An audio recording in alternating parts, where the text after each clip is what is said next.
क्षेत्रों का दौरा किया है, किस तरह की स्थिति है, क्या रही? देखिए, आपदा के प्रति मैं कह सकता हूं कि प्रदेश में भयंकर आपदा आई है और हमारी सरकार ने तीव्रता से उसमें कार्य किया है। हम राजनीति के लिए आपदा प्रभावित क्षेत्रों में लाभ लेने के लिए नहीं जाते, हम लोगों की सेवा के लिए काम करने जाते हैं। जिस दिन आपदा आई उस दिन पहले दिन मैं खुद जब पता लगा कि थुनाग के एरिया में राशन की कमी है, मैं धर्मपुर विधानसभा क्षेत्र में जो मंडी जिले का ही पार्ट है, लोगों को मिलकर आया, उनके घरों को देख के आया। शाम को पता लगा कि वहाँ हेलीकॉप्टर नहीं उड़ सकता, फिर भी मैंने कहा कि आप चलिए, और हेलीकॉप्टर की सेवा से हमें पहले दिन अनाज पहुंचाया। उसके लिए अगले दिन हमारी कैबिनेट बैठक थी। हमने कैबिनेट बैठक में मुकेश अग्निहोत्री जी जो हमारे उप मुख्यमंत्री थे, उन्हें तुरंत प्रभाव से भेजा और उन्होंने विभिन्न क्षेत्रों का दौरा किया और पानी की योजनाओं के संबंधित में जो अधिकारी थे उन्हें दिशा निर्देश दिए। उसके बाद हमारे पीडब्ल्यूडी मिनिस्टर विक्रमादित्य सिंह जी गए, उन्होंने वहां हमने जितना देखा कि जितनी जल्दी सड़कों का खुलनी चाहिए, सड़कें खुली नहीं थी और सारी सड़कों को खोलने के लिए तकरीबन 100 के करीब जेसीबी हमने लगवाई, तो 100 के करीब जेसीबी मशीनें हमने लगवाई, 50 मशीनों का और वहां हमने इंतजाम किया। जब सड़कें खुली तभी सभी नेतृत्व वहां गया। इस चीज को हम नहीं कहते कि हमने कार्य किया है, ये वहां की जनता कह रही है कि हमने सड़कें खुलवाने में सरकारी या प्रशासनिक दृष्टिकोण से जो रवैया अपनाया उसको तुरंत प्रभाव से हमने लागू किया। और आज ही अभी हमने एक 5 लाख की ऑफलाइन टेंडर की हमने प्रक्रिया शुरू की कि जहां बाढ़ग्रस्त है, चाहे धर्मपुर है, चाहे करसोग है, चाहे सिराज है, इन क्षेत्रों में ऑफलाइन टेंडर, ताकि सड़कों का कार्य और तेजी से हो, उसको किया जा सके। अब सड़कें खुल चुकी है, लेकिन अब सड़कों को दुरुस्त करने के लिए बहुत समय लगेगा और ये नहीं है कि बहुत बड़ा नुकसान हुआ है। सड़कों दुरुस्त करने के लिए काफी पैसे की जरूरत है। हमारी सरकार ने टेम्परेरी तौर पर सड़कें खोल दी गई है और निश्चित तौर पर जो भी जाने गई हैं, उस संदर्भ में मैं ये कहना चाहता हूँ कि हमारी सरकार ने एक आपदा राहत पैकेज बनाया है। मैंने मंत्री जी को निर्देश दिए, रेवेन्यू मिनिस्टर को, कि हमारा एक आपदा राहत पैकेज आने वाले समय में कैबिनेट में आए और जो प्रभावित परिवार है उन्हें हम पूरी प्रकार से आर्थिक सहायता देंगे। हर घर जो टूटा है उसको हम बसाएंगे, हर घर में जो कपड़े और उनके बर्तन भे है उसका हम पैसा देंगे। किसी का पशु गया है, गाय मरी है या भेड़ बकरी मरी है या मुर्गी पालन से संबंधित जो पेशेवर लोग थे, हर पैसा हम देंगे। हालांकि आर्थिक संसाधन सीमित होने के बाद हम प्रत्येक घर को उजड़ने नहीं देंगे, उन्हें बसाएंगे। लेकिन मैं एक चीज चाहता हूं कि हमारी यहाँ वन भूमि है और वन भूमि में हमारी सरकार सिर्फ केस को अनुमोदित कर सकती है। मैं भारतीय जनता पार्टी के जो भी 7 सांसद यहाँ से चुनकर गए हैं, 4 लोकसभा के गए हैं, 3 राज्यसभा के सांसद गए हैं, उनसे अनुरोध करूंगा कि अब उन आपदा प्रभावित परिवारों को जगह देने की बात है तो आप हमारा सहयोग कीजिए। जिनके घर बनने लायक जमीन नहीं बची है, 5-5 बीघा जगह है लेकिन 1 बिस्वा भी जगह नहीं बची है, उनको मकान बनाने के लिए और कोई जगह नजर हमारे पास नहीं आ रही है, वहां हम वन भूमि में उन परिवारों को बसाना चाहते हैं।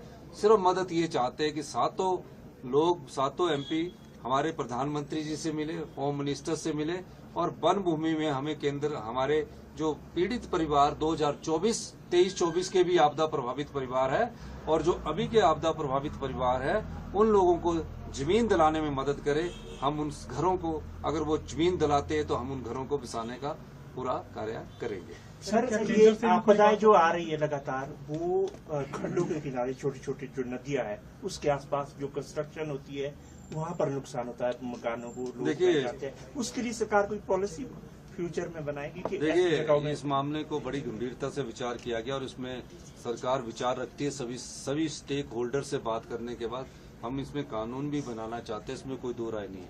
लेकिन मैं ये कहना चाहता हूँ कि जब ये घर बने थे तब क्लाउड बस्ट जैसी घटनाएं नहीं होती थी, क्लाइमेट चेंज नहीं था 40-50 वर्ष पहले। उन विचारों ने उस समय की परिस्थितियों के हिसाब से घर बनाए। लेकिन आज के बाद जब से ये आपदाओं का प्रकोप बढ़ा है, कहर बढ़ा है, हमारी सरकार सब प्रकार से, पिछली आपदा के समय से ही हमने कानून बना दिया है कि नदी नालों से आप 10 मीटर 50 मीटर दूर रहिए, लेकिन जो बसे हुए हैं उन परिवारों के पास जगह नहीं है। जब तक केंद्र की सरकार वन भूमि की हमें जगह नहीं देती, हम उनको बसाने का कार्य कैसे कर सकते हैं? सरकारी जगह होगी, हम उनको बसाने के लिए, जहाँ वन भूमि नाम नहीं होगा, हम उनको वो जगह अलॉट करेंगे। क्या वो वहाँ जाना चाहेंगे? क्योंकि गांव के लोग हैं, वो साथ वाली जगह में जाना चाहते। वन भूमि में भी कुछ जगह अगर सरकार घर बनाने के लिए भी देते, वो संतुष्ट है। तो ये मैं आपके साथ कहना चाहता हूँ। धन्यवाद। सर, केंद्र से कोई बात हो पाई है क्या? आप सर, ये नेता प्रतिपक्ष ने हाँ कर दिया कि वो आपके साथ दिल्ली जाएंगे मदद मांगने। अच्छा, हमने वन भूमि के लिए पिछले विधानसभा का प्रस्ताव पारित किया था और विधानसभा के प्रस्ताव पारित करके हमने अनुरोध किया था। अब सिर्फ क्योंकि सारे सांसद उनके हैं, राज्य में कांग्रेस की सरकार है, सारे सांसदों से हमारी अनुरोध है कि हम सब मिलकर चलते हैं। हम ये नहीं कह रहे कि हम ही चलेंगे, आप भी चलिए हमारे साथ। और आप अगर हमको नहीं ले जाना चाहते तो इन आपदा प्रभावित परिवारों को राहत देने के लिए, इन पर दया करने के लिए कृपा करके आप सातों ही सांसद चले जाइए। हम आप ही को श्रेय देंगे। श्रेय लेना हमारा दायित्व नहीं, हमारा काम सेवा करना है। तो हम सेवा करने की राजनीति में विश्वास करते हैं। श्रेय लेना हमारा दायित्व नहीं है। अगर ये वन भूमि पर वन अधिनियम के तहत जगह उपलब्ध करवाते हैं तो हमें कोई दिक्कत नहीं होगी। धन्यवाद। सर, केंद्र सरकार ने जो है विभिन्न राज्यों के लिए पैकेज जारी किए हैं और मिटिगेशन के लिए वो फंड दिया है, लेकिन नहीं, ये मिटिगेशन का जो फंड है, ये केंद्र सरकार हर साल हर राज्यों को जारी करती है। इसकी 2 इंस्टॉलमेंट्स होती है। जो फाइनेंस कमीशन है वो सभी राज्यों के लिए एक लिमिट करता है। हमारे राज्य के लिए जुलाई में पहले आ गया है, तो इसमें कोई दो राय नहीं। कुछ राज्यों के लिए ये जो मिलता है ना, जिनको भारतीय जनता पार्टी वाले अनाउंस करते हैं कि हमने एनडीआरएफ एसडीआरएफ में इतना पैसा दिया, ये रूटीन है। ये आपदा आने से पहले जब भी कमीशन की रिपोर्ट्स आती है मिलता है। तो ये तो दिसंबर में आता है और जुलाई में आता है। तो पिछली बार जब 23-24 में आपदा आई थी तो इन्होंने दिसंबर का वो एडवांस कर दी था, जिसको ये 200 करोड़ आपदा राहत बोलते हैं, वो एडवांस किस्त दे दी थी। ये होता है। तो अभी कोई स्पेशल राहत पैकेज कोई केंद्र सरकार से हमें नहीं मिला है। और ये कहना कि हमारे पास स्पेशल राहत पैकेज मिला है, कोई अभी हमारे को इस आपदा से संबंधित कोई स्पेशल राहत पैकेज नहीं मिला। 24-25 में भी स्मेज और इस जगह आई थी, उसका भी कोई अभी स्पेशल राहत पैकेज नहीं मिला। ये सब चीजें अभी हम केंद्र सरकार के पास मैं जा रहा हूँ, अनुरोध करूंगा। सर, आखिरी सवाल सर, बहुत से लोग जो हैं अभी लापता हैं इस आपदा के दौरान, रेस्क्यू ऑपरेशंस चल रहे हैं, आपको लगता है कि इसमें और तेजी लाने की आवश्यकता है? देखो, तेजी बहुत जरूर से ले आए हैं, सब लोगों को पता है।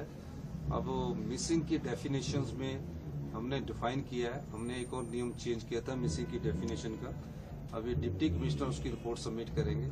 तो जो मिसिंग लोग हैं, अब मुझे उनकी संभावना जो है वो थोड़ी कम नजर आती है, पर भगवान किसी की जिंदगी बचाना चाहता है तो वो बच भी सकते हैं, लेकिन अभी हम मिसिंग की डेफिनेशन में नहीं है। कितना नुकसान हुआ है सर टोटल?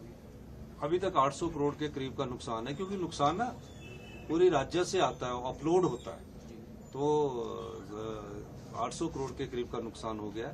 मैं दिल्ली जा रहा हूँ। दिल्ली में मैं सभी लोग नेताओं से मिलकर अनुरोध करूंगा और मैं भारतीय जनता पार्टी के नेताओं से भी कहूंगा कि हम आपके नेतृत्व में सरकार चलने को तैयार है। आप सहयोग दीजिए। धन्यवाद। Thank you.